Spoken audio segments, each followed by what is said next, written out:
Yo guys, Kit here, and this channel is dedicated to help you with all your dating needs. So if you want to be player proof, click that subscribe button. And today's video is all about tackling his commitment phobia and what you can do about it. So what are some of the reasons that a guy might be afraid of commitment? Apart from, the obvious one, which is he wants to stick his dick into every other hole in your postcode. And don't worry, I'm going to address that point at the end because, save the best till last. So a very unspoken reason why a guy might be afraid to commit is because he's scared that a girl won't accept him for all his flaws. It's true, guys can be just as insecure about this as you can. Because up until this point, he's been putting his best foot forward, showing you all the amazing things about him so that you continue to like him, continue to have this ideal image of him as a man. But newsflash, we all have amazing qualities about ourselves and we all have things that we're working on. It's what makes us human. So how do you make a guy feel comfortable enough with you? Comfortable enough to share with you where he feels his downfalls might be? The best way to do this is to share something about yourself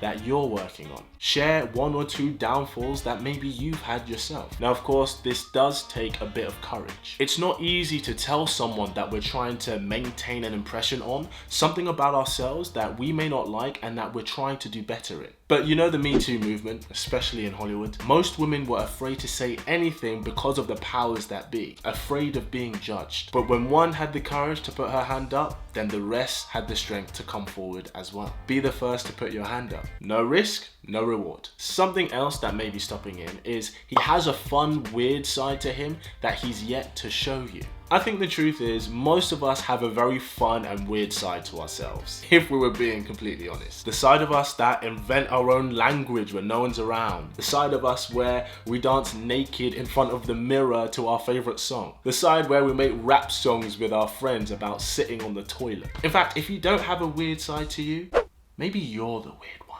But at what point is it okay to just relax and to just show the other person all these sides of yourself? How can you help him and also give yourself permission, the space to do that? Now, this is going to take a little bit of patience. There is only so long a person can go before the little cheeky devil inside starts to creep out. So when he does something weird for the first time, and he will do something weird, just be playful and laugh with it. Make sure to laugh with him, not at him. Because not only does this make him feel comfortable, but it shows that he can just let his guard down and have fun with you. That it doesn't always have to be a, oh, I'm trying to impress you kind of situation. It's about starting to develop a friendship, which I think is something that a lot of us can neglect in our dating days. Because when a guy feels that he can truly be himself with you, that's something that no other girl can compare to in his life. Now, this next one is a big one. Don't forget, if you're liking this video so far, let me know by hitting that like button. One major reason that no guy will ever admit as to why he's not committing to a girl is because he's scared of giving you all the power. In a lot of relationships, and especially relationships that we see on TV shows and on films and all that, the guy is a blubbering idiot who was lucky to have her. The one who would be lost without his partner. Now, I understand why TV shows and films do this. For a long time, women have been shown and seen to have these unrealistic beauty standards about themselves in society, and that can make a lot of women feel insecure in their romantic life. So they always show the woman in a relationship of having the power and the guy being blubbering fool, so that it can help realize for girls that you should be confident in who you are and what you have. And that's great. But nowadays, this is done so much in a lot of TV shows and films and even reality TV shows that guys genuinely believe that they will become that idiot if they enter a committed relationship. It's made a lot of guys look at that and go, I don't want to be the blubbering fool in a relationship. And he believes that's exactly what will happen to him.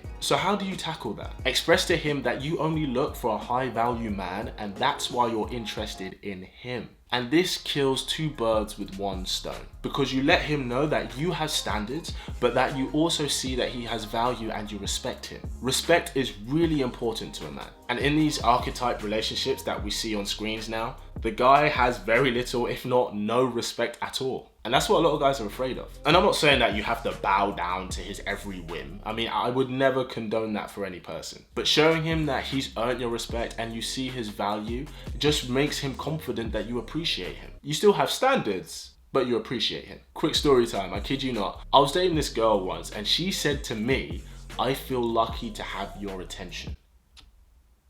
Me?